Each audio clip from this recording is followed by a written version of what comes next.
So speaking on the topic of lending, on real estate transactions, Andrew, which sector in 2021 do you see being the biggest sector by size and volume?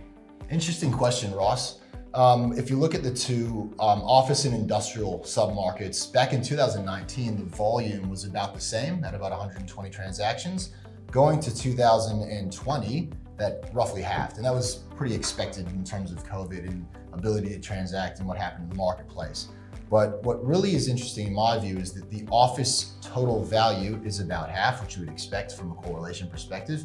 But in industrial, it was about the same. So industrial 19 was about 4 billion and 20 was about 4 billion.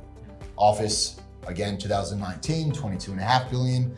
Going to 2020, a bit less than half at 9.5 billion. So I think that tells you two things. That volume-wise, we saw what we expected to see. But in terms of deal size, office was probably about the same, but industrial, the deal size was much larger. That's a symptom of a couple of things. Number one, the type of buyer that's in the marketplace and that's been demonstrated as being active over the last 12 months, but also the deals that are being offered. We're seeing more and more large scale sale and leasebacks, and that trend's only gonna be greater in this year, we believe. In terms of volume going forward, if I had to guess, I think the volume of industrial will be higher than the volume of commercial. But I think it's going to still be an increase in volume for both. But I think it's going to be pretty hard for industrial to surpass commercial from a total value perspective due to the scale of the market and the size of the assets.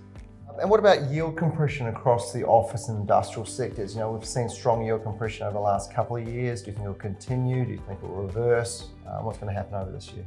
Well, last year was a very interesting sort of a two-tiered year where we saw some deals just didn't get across the line and some deals performed very strongly in terms of the pricing that they achieved and the yield.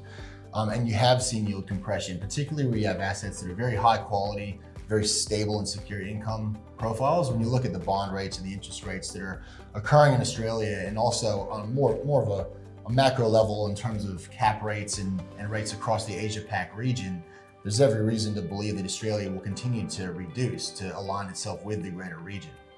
So I think we could see further yield compression this coming year. Going back to COVID-19, are the unpredictable border closures affecting the ability for potential purchasers to inspect buildings and therefore transact? Absolutely, no question about it. I think we were very, fortunate, if you will, in 2020 to be able to inspect assets across the East Coast. Having an office in Brisbane, an office in Melbourne, an office in Sydney, those markets were really not impeded for us, but certainly they're impeded for a lot of groups. Even in South Australia, the borders were shut to us for some time. The day after they opened, a couple of our staff were down there looking at assets to transact on. So I think for groups that have local presence and a diverse local presence across a number of states, it's going to be tricky and challenging, but it's going to be possible. For some groups, it's just not going to be possible to buy real estate outside of the state they're based. And I think from an overseas investor perspective, speaking of the national border, a lot of the very prominent and prevalent overseas investors do have key and senior real estate professionals and staff locally, but not all of them do. And the ones that do have local, not all of them are able to transact without some of the overseas or offshore individuals inspecting real estate. So I think it'll remain certainly challenging for both offshores to continue to try to invest, but the locals will have an advantage certainly, and the locals that have multiple offices across the country will certainly have yet again another advantage in that space. One of the silver linings of this pandemic is during the course of the last year, we've seen the state and federal governments commit significant amounts of infrastructure spending, be it Inland Rail, Western Sydney Airport and other major projects. How do you see that playing out into asset and land pricing in 2021?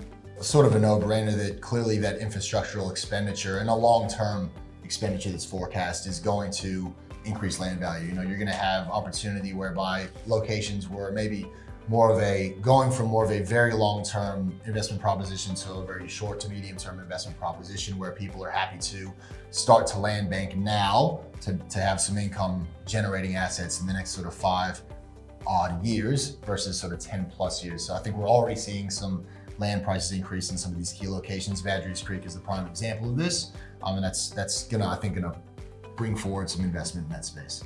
Andrew, foreign investment. Do you see foreign investors selling assets over the coming year or continuing to buy more assets? I think both for sure. And I think going back to what I said earlier about volume, I think the volume in the space generally will increase and the foreign buyers and sellers will be the same as well. I think that more and more groups are being able to formulate their house views on what real estate looks like and what sectors they like and what they're going to do with their weighting.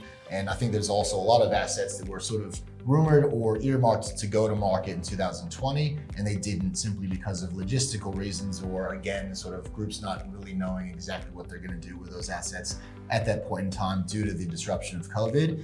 I think groups are all sort of starting to realize where they are and what they want to do in the marketplace. So I think as things roll forward from an economic perspective, as the vaccine continues to roll out and things start to stabilize more and more globally, but certainly locally, I'd imagine that there's going to be a decent amount of transactions. And we've already heard of a number of large-scale transactions that will be coming, or opportunities that will be coming to market from offshore investors. And we're also in turn aware of a number of offshore investors that are active on assets presently from an acquisition perspective. So both. Well, thank you, Andrew and Ross, for your predictions. And I hope you all found our predictions very informative, and we look forward to seeing how 2021 plays out.